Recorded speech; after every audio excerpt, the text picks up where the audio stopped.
Hey there YouTube, Ghost Jake here with you today. How are you doing today? I'm doing quite well myself. So that is good to hear. Sorry for that quick second. Just had to turn my light on a little lot more. How are you doing today? I am back again with another YouTube review movie slash recap of The Witcher. This time I am doing episode 3 because I am watching the episodes one at a time, and I've already done the first 2 episodes. If you haven't seen them, they're up on my channel. Okay, so let's get starting. Now this episode is I like this one pretty good, but this one I do have to say I don't know if this was my favorite episode. I like the first 2 pretty good. Now, with how this opens with another Witcher taking a contract to hunt this monster called like a Voldrek.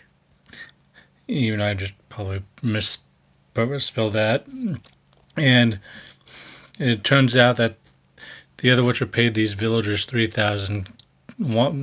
Paid this other Witcher 3,000 coins to hunt the monster, and it turns out the Witcher ends up dying as a result. And when we pan to Geralt, he is in a brothel at the moment, and the woman he's with tells Geralt about how the other Witcher took a contract into Temeria,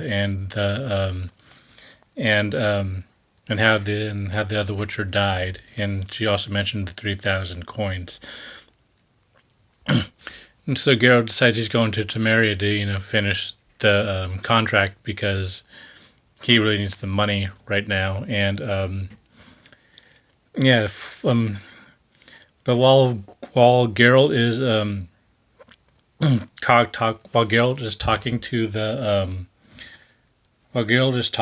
the miners, like King Foltest's commander or mage, or who I think it's his commander, comes, and his name is Ostrat. Don't really know how to pronounce that properly. Comes in, and they pretty much want Geralt to leave Temeria, and then all of a sudden, while Geralt is being escorted out, these people show up. They just start falling off their horses. Geralt thinks it's the monster, and it turns out we are introduced to Triss Merigold. Now, I don't know if I really like the actress. I mean, she does a pretty good job. I just don't know if I really like the actress they chose for her. But other than that, there's nothing wrong with the episode. But I do like the actress they chose for Yennefer. I do like that. Anyway, like Geralt was Triss, and they're talking about what monster it is, and it turns out the monster that everyone is thinking about what it is. It turns out it's actually Geralt finds out it's actually a Striga, and also we go to the Temple of Golgan. Like, this episode is really featuring on Geralt and Yennefer and a lot, right? And Yen is getting, is like getting ready to undergo her transformation on becoming Yennefer. She is Yennefer, but you know what I mean. The Yennefer we all know from like the games. Well, I've only played the games, so the games for me. Yeah, and there's some trouble going on there. And also, Geralt, while that's going on, like I said, she's getting ready to go on her transformation. But also, while that's going on, Geralt is meeting with King Foltest. Also, while Geralt's doing that meeting with Foltest, talking about the Striga. There's also a meeting about the mages to send Yen, to who she's going to serve under or what charge she's going to get, and it turns out that the two places that Yennefer is deciding, not Yennefer, but the Council of Mages is deciding, is between Cintra and Nilfgaard. And it turns out that Nilfgaard wins, so Yennefer's going there, but Teresa von de Veris promised Yennefer she would be going to like Eredin, not like the big boss at the end of The Witcher 3, but like Arden. I don't know how to say the name of the town she's going to. But going to that town and not the boss of the Witcher, and not the final boss of The Witcher 3 is what I'm trying to say. But and it turns out that and like Nilfgaard wins, and the reason why they're sending her to Nilfgaard instead of like Cintra is because, like they said, her blood was the deciding factor, because she has a little bit of she's like a quarter of elven blood in her veins, and so that's why they were deciding between those two cities. Okay, and now here's where it gets kind of a little bit bad on my part as far as taking my notes goes, because I kind of fell into the trap of watching and enjoying the shows and not really taking notes for my YouTube channel. But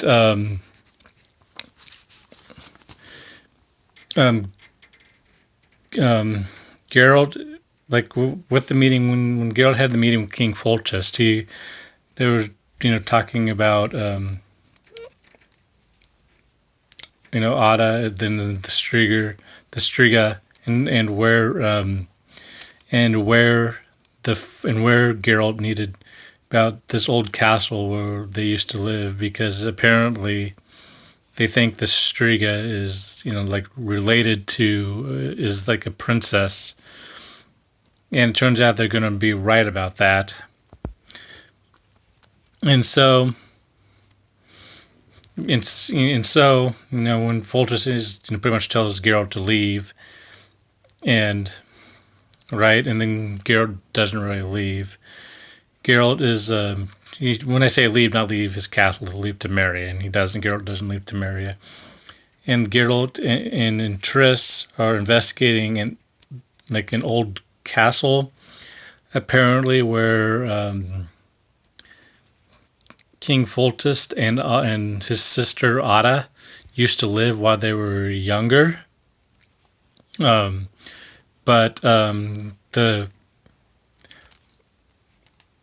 And it turns out after investigating the castle, they go to the castle to try to figure out what's going on. Geralt and Triss, because Triss is there too, investigating the old castle, they go to Ostrit, and talk to him about what's going on, about how with Ada and the Striga being. It turns out the Striga is actually Ada's daughter, and apparently King Foltest had sex with his sister, and So Ostrat is the one who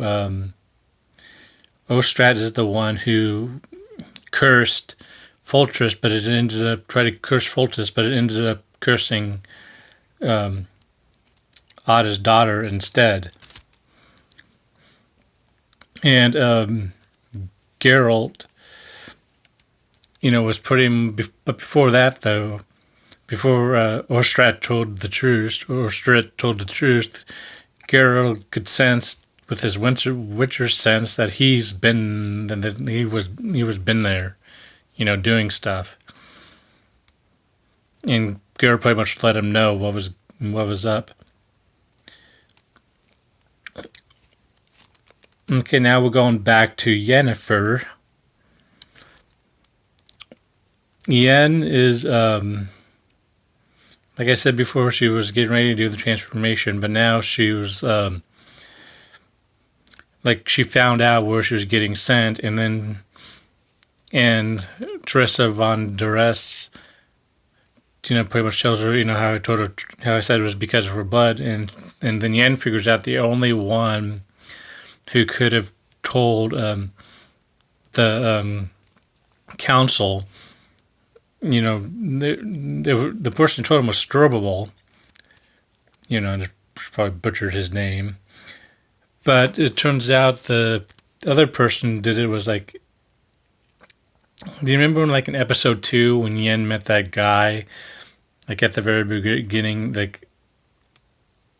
Istrid, or whatever his name is, he's the one who told Strubbable about Yen's blood, and then I know he did that in episode 2, but the reason why I'm bringing that up in episode 3 is because he is the one that told Strubbable, and Strubbable was the one who told the council, and then that's why the council decided that's why the council decided to send Yen to Nilfgaard. Everything all lines up back to him. And while Yennefer is confronting him, right, and Yennefer is pretty pissed, and because she could pretty much skipped out on the transformation enhancements to become, the Yennefer we all know. Right, and then while she's confronting him, she pretty much tells him,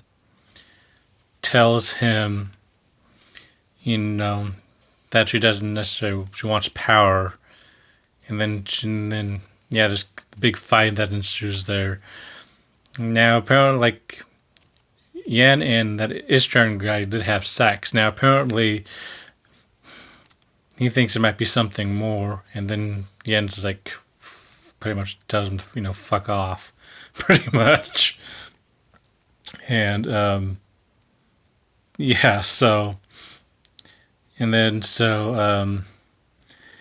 then after their fight, Yen goes back to the enhancement artist guy to do the enhancement. He's like, oh, I'm doing this while I'm awake, right? And then Ostrat also tells Geralt kidnaps Ostrat and tells him how to deal with the Striga.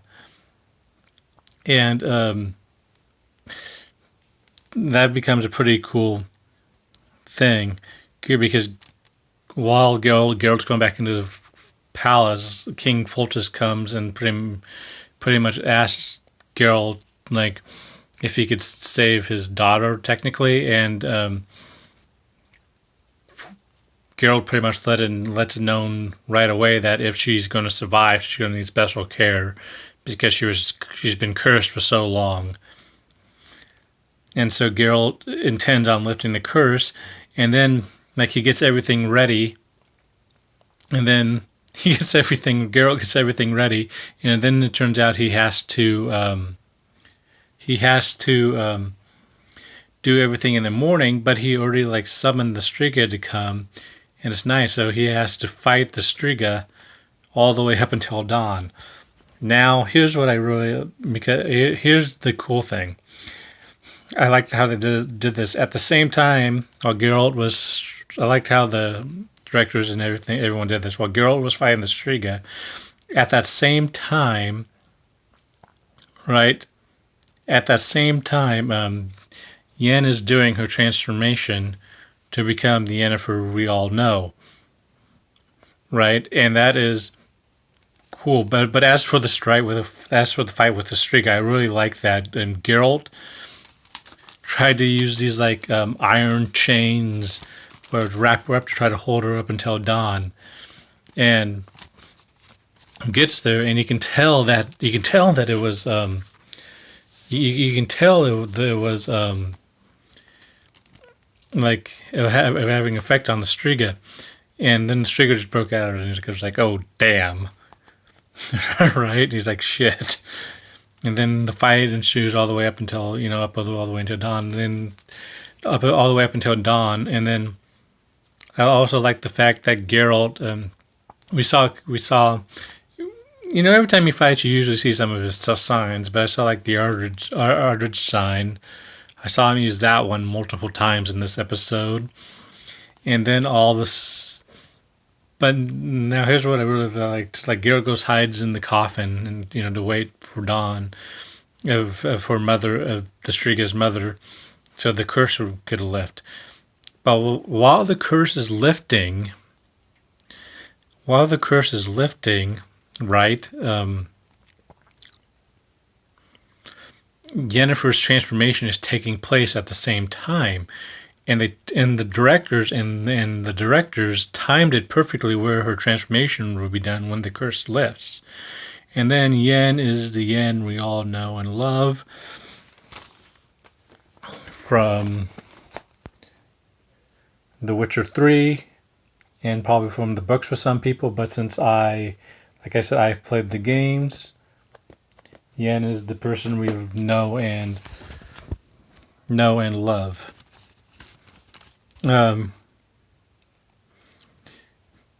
Anyway, and she pretty much goes to this dance so she can dance with the Nilfgaard king, and she pretty much takes the title from Fringilla right underneath her nose, so that's kind of funny to me. Also, and like I said, the curse seemed was lifted, right? And the girl in the Striga, the lady, ends up still being alive when the curse ends, so that is a plus. And also Triss saves Geralt, or actually more should I say heals him. And while Geralt is recovering, mentions Renfri's name from the first episode several times during his slumber. And then we are getting close to the end.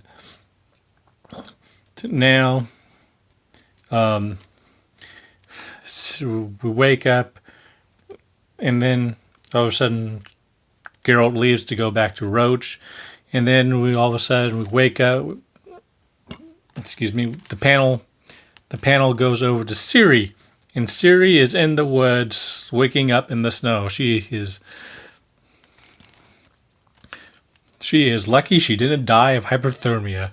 Just kidding. But they didn't have any. She just woke up in the snow. They didn't have any cave, didn't have any shelter of any kind. So that's why I said that. And then there's this voice calling out to Ciri, and then Ciri's just walking like in a trance to this voice into these woods, and she's with like that Dara character, and then that Dara character gets shot with an arrow. So who's calling Ciri? Could it be Yen? Could it be someone else? I wonder.